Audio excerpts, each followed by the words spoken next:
मतलब वृंदावन हम जब जा रहे थे उस दिन वी आर वेरी एक्साइटेड।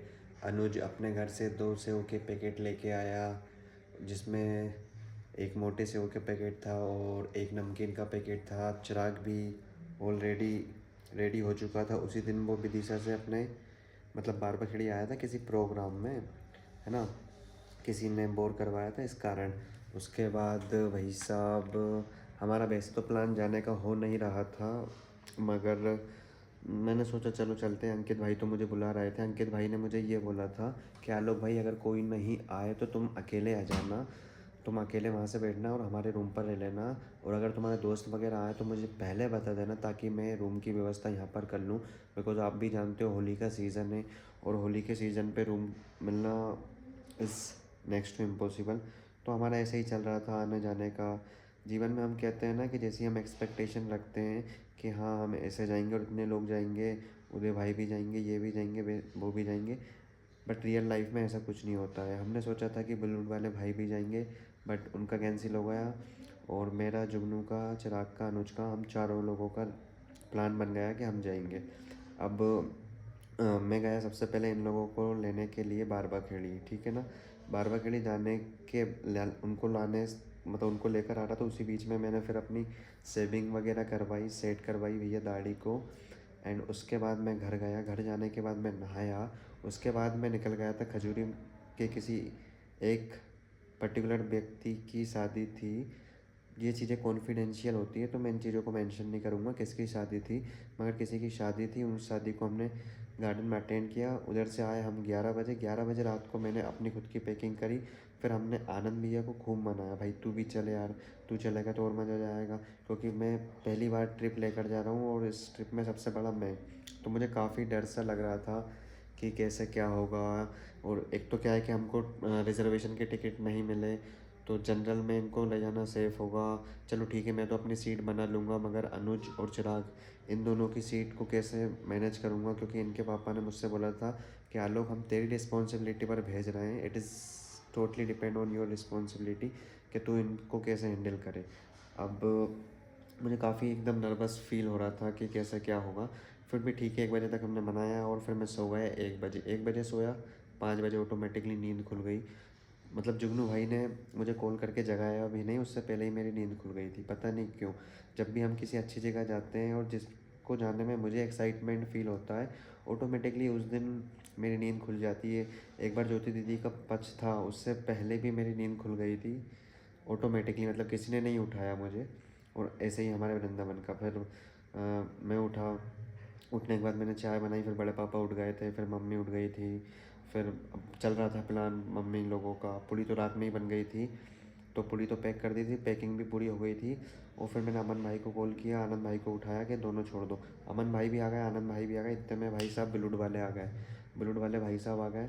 उनसे सिर्फ मैंने रात में बोला था अगर तुम्हारे पास टाइम हो तो प्लीज़ हमें आ जाना ड्रॉप करने के लिए। और वो हकीकत में मतलब मैंने फिर सुबह उनको कॉल नहीं किया।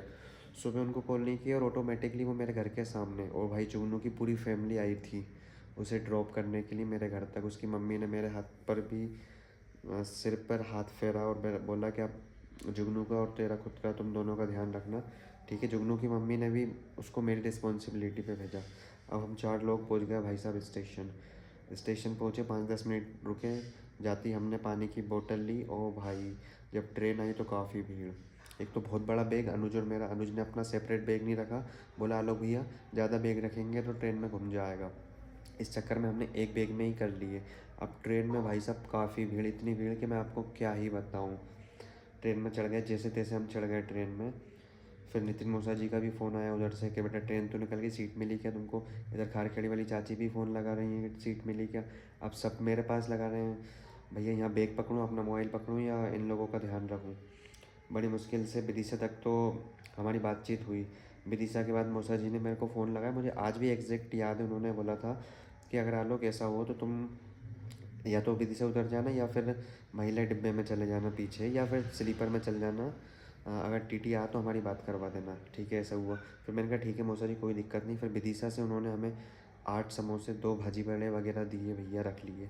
उसके बाद थोड़ी देर बाद मैंने कहा इन लोगों से तो कुछ होगा नहीं, मुझे ही क्यों ना अब अपना लीडरशिप वाला रोल दिखाना पड़ेगा। तो मैं बैग को रखा मैंने गेट पर, जुगनू से बोल दिया बैग का ध्यान रखना, अनुज से बोल दिया बैग का ध्यान रखना, चिराग से बोल दिया बैग का ध्यान रखना, और मैं सीधे अंदर की ओर चला गया।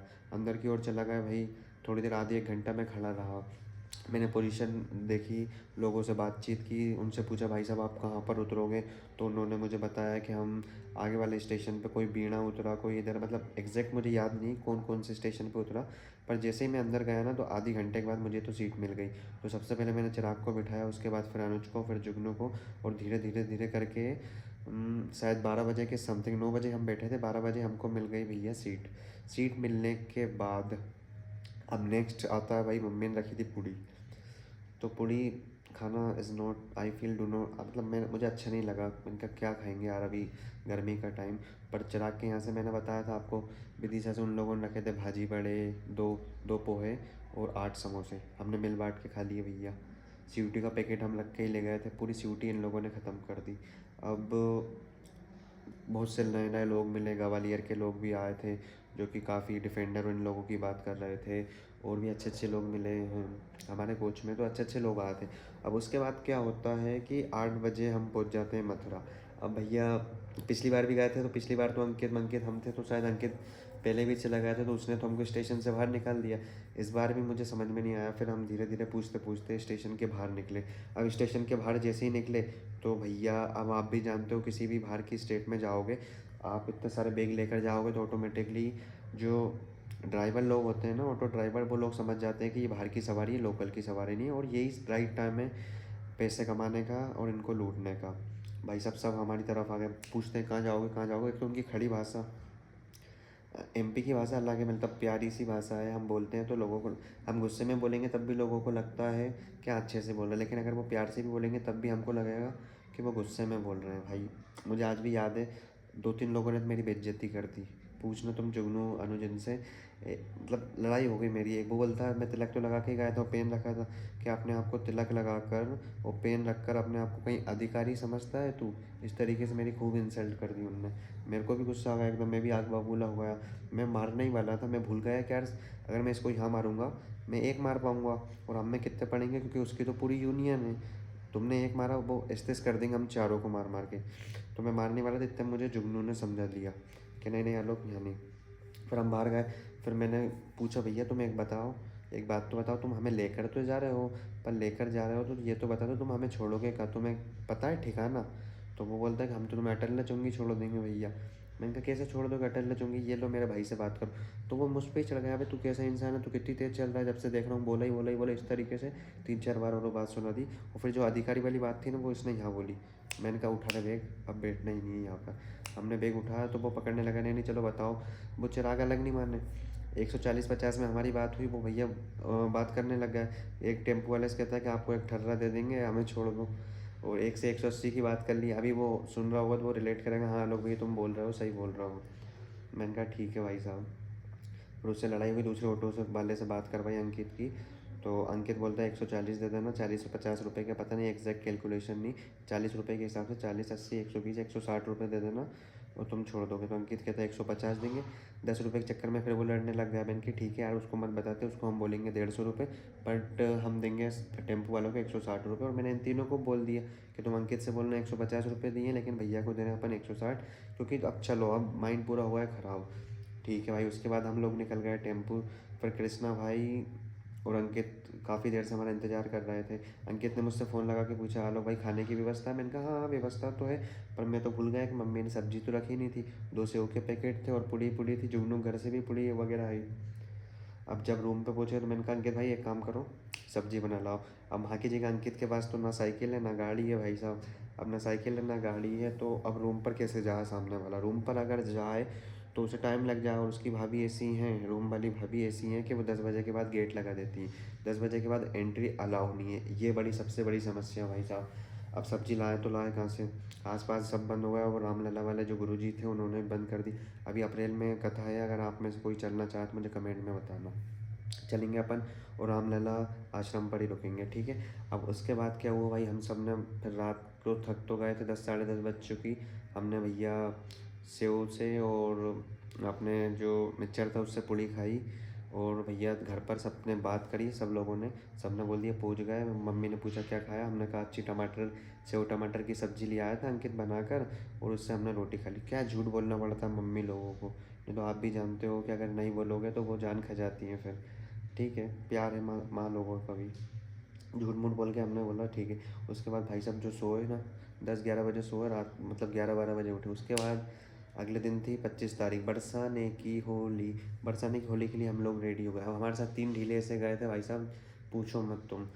इतनी मतलब मैं अकेला नहा भी लिया भैया, मैंने पूजन भी कर ली। एक माला में मुझे 5 मिनट लगता है, मैंने 5 माला कर भी ली, नहा भी लिया, फ्रेश भी हो गया। 25-30 मिनट और मैंने पूजन पाठ कर ली। उसके बाद भी जब मैं कमरे में वापस लौटा तो तीनों ढीले जो थे ना मेरे साथ, मोबाइल स्क्रॉल कर रहे हैं भाई साहब। ऐसी गुस्सा आई मैंने कि यार इन लोगों को यहाँ पर क्यों लेके आया। एक तो रूम का किराया अलग लग रही है और ये घूमने नहीं दे रहे हैं। फिर बड़ी मुश्किल से उनको तैयार करा। अंकित भाई का फ़ोन आने लगा, हेलो भाई कब तक आ रहे हो, हमने भी तैयारी कर ली है, चलना है। तो फिर हम आ गए अंकित के रूम पर। जब हम अंकित के रूम पर पहुँचे थे तो कृष्णा भाई और अंकित भाई दोनों अभिषेक कर रहे थे। और मुझे ठीक याद है अंकित भाई हमको लेकर गए थे श्री जी की रसोई में। आधार कार्ड दिए हमने, चार पाँचों ने बढ़िया दाल चावल रोटी सूखी सब्जी हलवा चार बढ़िया खाना खाया। फिर कृष्णा भाई को डायरेक्ट अटल्ला चुंगी बुलाया। फिर हम पैदल पैदल निकल गए थे बस स्टॉप की ओर, क्योंकि बस स्टॉप से 50 रुपये लगता है पर पर्सन का, वृंदावन से लेके बरसाने तक का। पर उस टाइम किस्मत इतनी बेकार कि बरसाने पे बस नहीं आ रही भैया। तो 6 नमूने और हमको मिल गए एमपी के। नमूने तो नहीं थे भाई, अच्छे लोग थे, पर जब उनकी हरकतें हमारे सामने आई तो हमने कहा नमूने। तो हम सब 12-13 लोगों ने मिलकर कर ली एक इको। इको करने के बाद मुझे ठीक याद है, इको करने के बाद जुगनू बाबा बोलता है भाई आगे आलोक मैं ही बैठूंगा क्योंकि मुझे आती है उल्टी। बिल्कुल जो जो चीज़ मेरे आंखों के सामने आ रही है ना, सेम चीज़ें मैं आपको बता रहा हूँ, और जो भूल रहा हूँ वो भूल रहा हूँ। तो जुगनू बाबा बोलता है कि आलोक मैं आगे बैठूंगा, तो अनुज और जुगनू आगे बैठ गए थे, और अंकित, मैं, कृष्णा भाई और चिराग और 2-4 लोंडे लपाटे और थे, हम सब पीछे बैठ गए थे ना इको में। खूब हमने बढ़िया, एडवोकेट साहब थे इसे ही हमारे, अगर वो कभी ये ब्लॉग को देखेंगे तो उन्हें काफ़ी अच्छा लगेगा। क्या तो शायरी मारते और क्या तो खाटू श्याम बाबा के भजन गाए उन्होंने। पहुँचते पहुँचते चकाचक हम पहुँच गए बरसाने। बरसाने पहुँचने के बाद सबसे पहली चीज़ जो थी, हमने मोबाइल, अपने इस मोबाइल सेफ्टी के लिए भाई साहब, एक बार खुल गया ना तो पानी से बचाने के लिए एक मैंने मोबाइल, क्या बोलते हैं उसको, कवर लिया, एक चश्मा लिया, गमछे लिए 2-3-4। कहते हैं ना खरबूजे को देखकर खरबूजा रंग बदलता है, मैंने गमछे लिए तो अनुज ने भी ले लिए, चिराग ने भी ले लिए, जुगनू ने भी ले लिए। नहीं तो इनको कुछ समझ ही नहीं थी भैया होली खेलने जा रहा है क्या। बिल्कुल रियल चीज़ बता रहा हूँ गाइज मैं आपको, है ना। उसके बाद हम जाते जा गए गए गए गए एक स्टॉप पर चाय पी बकायदा। और 3 बार तो भैया सखियों ने मेरे को मार दिया। वो जो घुमाने वाला बेल्ट आता है ना उससे सट सट सट सट 3 बार। एक बार तो चश्मा उठाने गया तो यहाँ पीठ में थी। जुगनू को सबसे पहले पड़ा था, मैंने भी एक प्यार से खाया था, मैंने कहा ठीक है चलो आए हैं, भगवान जी की जो भी कृपा है प्रसाद समझ कर एक मार लिया। फिर तो भाई साहब वो मारे ही जा, मुझे डर लगने लग गया, मैं भागने लग गया उनसे दूर। इतनी तेज़ लग रही, एक तो भाई शर्ट पहनी और कुछ नहीं पहना अंदर। अब आप भी बताओ अगर इसे घुमा कर आप में देंगे तो कितनी तेज़ लगेगी। मैंने कहा ठीक है चलो, उससे तो बच बच के हम निकल गए। फिर उसका दूसरी जो टास्क था वो था चप्पल रखने का। चप्पल कहाँ रखे, तो शायद मैंने एक बार व्हाट्सअप पर वीडियो भी अपलोड करी थी कि मेरे भाई इस ज़माने में कोई भी चीज़ फ्री नहीं है। आप कहते हो वृंदावन धाम में सब कुछ फ्री है, यहाँ पर चप्पल रखने के भी पैसे देने पड़ते हैं। इस तरीके से एडवोकेट साहब ने बोली थी शायद। अगर आप, if you are merge with me on my WhatsApp तो you know what I mean to say here, समझ रहे हो ना। काफ़ी मज़ा आया भाई, काफ़ी। फिर धीरे धीरे धीरे करके हम बरसाने पहुँच गए, राधा जी के दर्शन किए, और पहली बार गया था मैं। अब इसके बाद आगे कंटिन्यू करेंगे पार्ट 2 में। तब तक के लिए थैंक यू फॉर वॉचिंग।